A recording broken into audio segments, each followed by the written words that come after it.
Hello friends, आज हम लोग बायोलॉजी का इंट्रोडक्शन देखेंगे। मेनली आज हम लोग जूलॉजी के बारे में बात करेंगे। तो सबसे पहले समझते हैं कि साइंस क्या चीज है, साइंस क्या शब्द है। तो साइंस साइंटिया नाम का एक लैटिन वर्ड है और जिसका मतलब होता है नॉलेज, ज्ञान।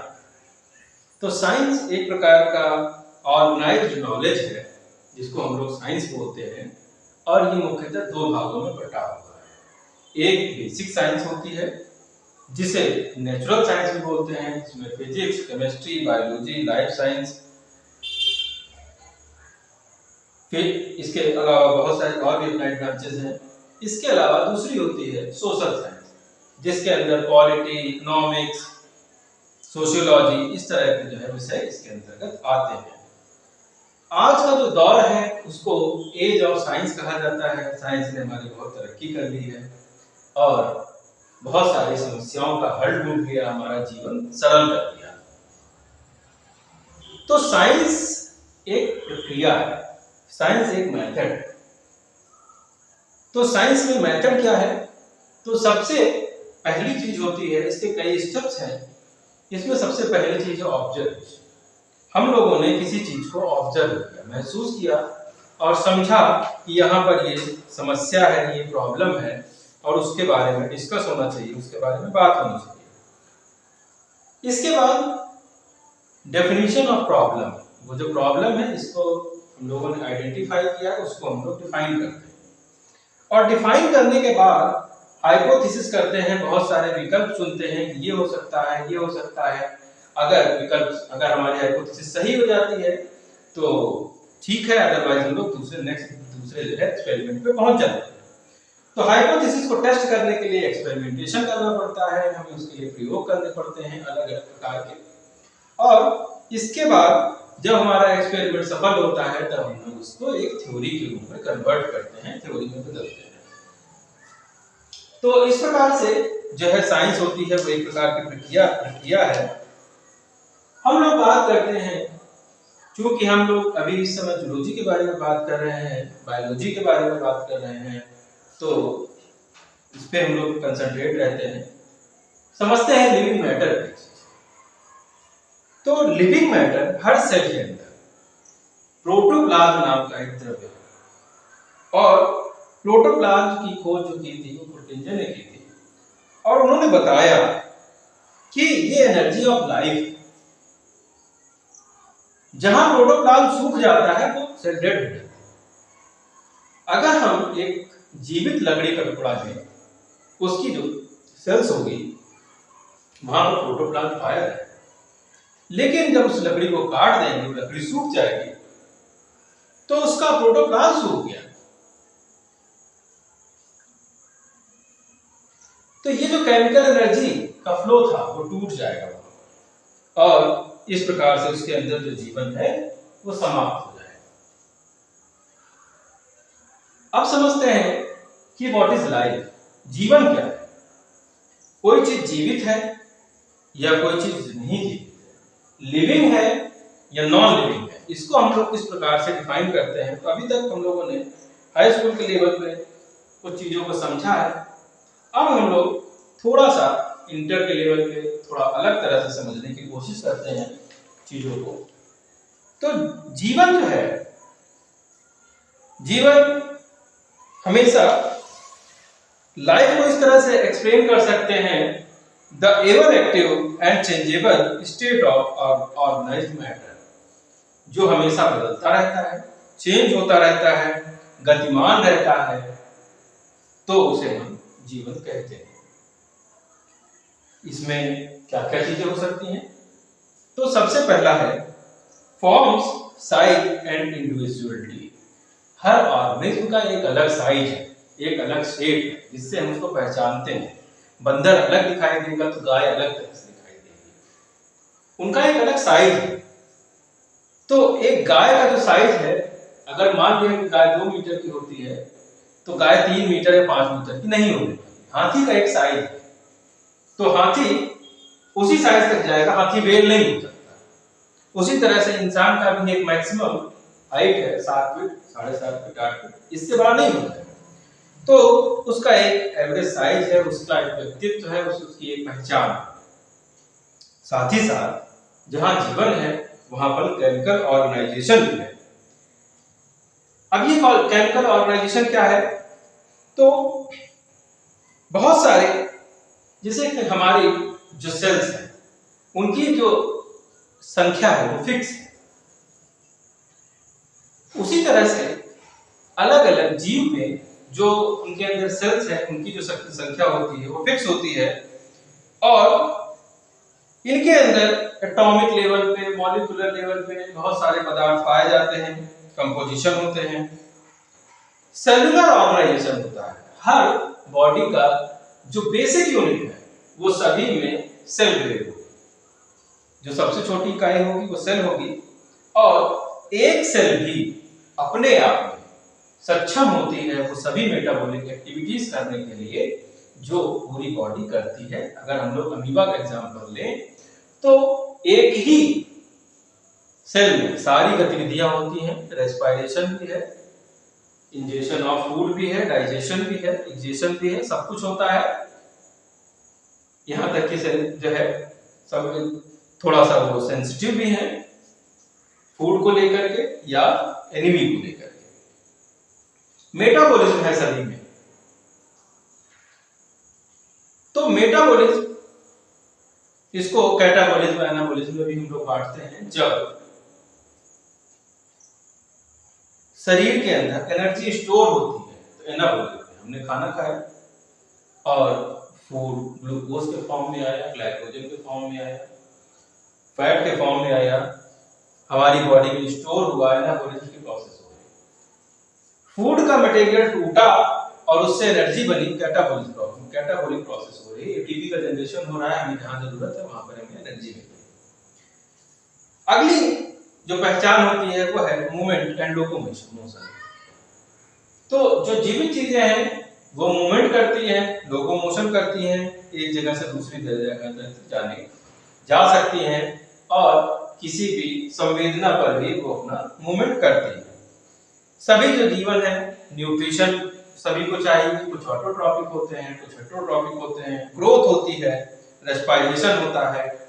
ये रेस्पिरेशन कई प्रकार का हो सकता है, एक्सटर्नल रेस्पिरेशन, इंटरनल रेस्पिरेशन। जब हम सांस लेते हैं और छोड़ते हैं, एक्सटर्नल रेस्पिरेशन, और ये हमारी बॉडी में चला जाता है और वहां पर एनर्जी बनाता है, सेलुलर रेस्पिरेशन। ये एरोबिक हो सकता है, एनारोबिक हो सकता है। जब ऑक्सीजन की प्रेजेंस में है तो एरोबिक होगा, ऑक्सीजन की एब्सेंस में है तो एनारोबिक रेस्पिरेशन होगा। साथ ही साथ प्रोसेस होती है एक्सक्रीशन की, तो एक्सक्रीशन के प्रोसेस में जो भी वेस्ट प्रोडक्ट है वो बाहर निकाल दिए जाते हैं। इसके साथ जीवित जो चीजें होती हैं वो रिस्पॉन्सिवनेस शो करती हैं, एडेप्टेबिलिटी और सर्वाइवल इनकी क्वालिटी है। तो रिस्पॉन्सिवनेस है उद्दीपनशीलता, किसी चीज को रिस्पॉन्स करना। कोई नुकीली चीज आपके पास आएगी, आप अपना हाथ हटा लेंगे, गर्म चीज आएगी हाथ हटा लेंगे, धूल का कण आ रहा हो आंखें बंद कर लेंगे। तो ये सब रिस्पॉन्सिवनेस है। वहीं पर एडेप्टेबिलिटी, आप किसी गर्म जगह पे जाएंगे तो आपकी बॉडी ब्लैक हो जाएगी, पिगमेंट आपके ब्लैक हो जाएंगे, और ठंडी जगह पर जाएंगे तो आपके पिगमेंट कम हो जाएंगे, आपकी स्किन गोरी हो जाएगी। ठंडी जगह पर जो हेयर्स हैं एनिमल्स में बड़े बड़े होते हैं, गर्म जगह पर हेयर्स जो है छोटे छोटे होते हैं। ज्यादा गर्म जगहों पर छोटे जीव ज्यादा पाए जाएंगे और ठंडी जगहों पर बड़े बड़े जीव ज्यादा पाए जाएंगे। तो इसी प्रकार से सर्वाइवल, तो सर्वाइवल है कौन किस एनवायरनमेंट में रहता है। तो अगर छोटा जीव है और उसके हेयर्स कम हैं तो वो ठंडी जगह पर सर्वाइव नहीं कर पाएगा, तो मुश्किल होगा। इसके अलावा रीजनरेशन, इम्यूनिटी, तो कोई भी जो ऑर्गेनिज्म है वो या तो रिप्रोडक्शन के द्वारा अपनी कॉपी बनाएगा, या पेड़ पौधे हैं कटिंग के द्वारा भी ग्रो कर जाते हैं, रीजनरेट करते हैं। हाइड्रा की बात करें तो उसको काट देंगे तो उसमें एक नई बर्ड निकल आती है, रीजनरेट कर जाता है। टेपवर्म, केचुआ, इन सभी में रीजनरेशन पाया जाता है। हम लोगों ने देखा जो छिपकली होती है वो अपनी पूंछ को काट के खुद से गिरा देती है जब वो किसी खतरे में होती है, थ्रेट में होती है, फिर से वो रीजनरेट कर जाती है। इम्यूनिटी वो शब्द है, अभी हम लोगों ने फेस किया कोरोना को, इसमें पाया गया कि जिन व्यक्तियों की इम्यूनिटी कमजोर थी वो सरवाइव नहीं कर रहे। तो इम्यूनिटी हमारी बॉडी की रक्षा करने के लिए, अगर कोई एक्सटर्नल पार्टिकल आता है तो उससे हमको सेव करने का जो काम होता है वो हमारी बॉडी की इम्यूनिटी करती है। बहुत सारे लोगों को छोटी सी बीमारी बहुत दिनों तक परेशान करती है, जैसे कि जो बुजुर्ग लोग हैं उनकी इम्यूनिटी कमजोर हो जाती है, तो कई दिनों तक का उनको अगर बुखार हुआ या खांसी सर्दी हुई तो बहुत दिनों तक चलती रहती है, क्योंकि दवाइयाँ सिर्फ सपोर्ट करती हैं लेकिन बॉडी की रक्षा हमारी इम्यूनिटी ही करती है। तो रिप्रोडक्शन अगला जो जीवन का जो अगला वो है लक्षण है, ये रिप्रोड्यूस करते हैं, अपनी जैसी कॉपी बनाते हैं। इनकी एक लाइफ साइकिल होती है। लाइफ साइकिल मतलब एग है, हैचिंग हुई, यंग बना, एडल्ट बना, इस तरह से साइकिल चलती है। अगर भाई हम लोग की अपने बच्चों की इसकी बात करें, ह्यूमन की, तो बच्चा होगा, फिर इसके बाद वो यंगस्टर होगा, एडल्ट होगा, ओल्ड होगा और फिर उसकी डेथ होगी। इस प्रकार से जो है कई सारी प्रोसेस होती हैं। हमारा एवोल्यूशन हुआ है, ग्रोथ हुई है। पहले जो ह्यूमन था वो कॉपी की तरह था, दोनों हाथ पैर से चलता था। धीरे धीरे उसने खड़े होना शुरू किया, उसके 4 लिम्स फ्री हो गए और थम्स जो थे वो रोटेट करने लगे। थम्स जो है अपोजिट डायरेक्शन में आ गए, तो वो किसी चीज को बहुत अच्छी तरह से पकड़ सकता है। अब जो पूंछ थी उसका काम खत्म हो गया, क्योंकि अब वो हाथ से भी मक्खी उड़ा सकता है, जो काम वो पूंछ से किया करता था। तो पूंछ धीरे धीरे गायब हो गई। निक्टिडेटिंग मेम्ब्रेन गायब हो गई। पानी में अगर उतरता है तो वहां पे निक्टिडेटिंग मेम्ब्रेन जैसे मेढक वगैरह मोती चढ़ा देते हैं, धीरे धीरे गायब हो गई। घास खाता था तो वहां पर जब वो घास खाता था तो सीकम की लंबाई ज्यादा थी। उसने पका हुआ मखान भोजन जब शुरू किया तो सीकम की जो डाइजेशन का प्रोसेस था थोड़ा छोटा हुआ, तो सीकम की लंबाई भी कम हो गई, सीकम में प्रेस्टिजियल ऑर्गन बन गया। तो इस तरह की चीजें होती रहती हैं। इसके बाद हम लोग बात करें मैन वर्सेस प्लांट की, तो बहुत सारे डिफरेंस होते हैं। अगर हम लोग सेल स्ट्रक्चर की बात करें तो हम लोग जानते हैं जो एनिमल है उसमें जो सेल स्ट्रक्चर है वो चेंजेबल है, जबकि प्लांट में जो है अनचेंज होता है।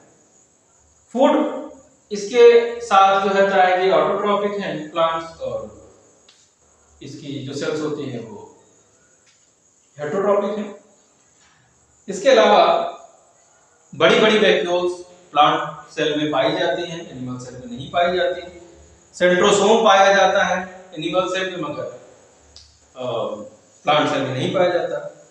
ग्रोथ की बात करें तो दोनों ही ग्रोथ करते हैं, और जो ग्रोथ के फॉर्म है प्लांट जो है कंटिन्यूअसली ग्रो कर सकता है। उसमें एक के बाद दूसरी ब्रांचेस, अगर हमने उसको काट भी दिया तो दूसरी निकल आएगी। तो ये जो प्रोसेस होती है ये इंसान में नहीं होती कि इंसान का हाथ पैर काट के दोबारा निकल आएगा, इस तरह से नहीं होता। लेकिन हम एक पेड़ की पूरी तरह छटाई कर दें तो भी जो है वहां से नई नई ब्रांचेस निकल सकती हैं।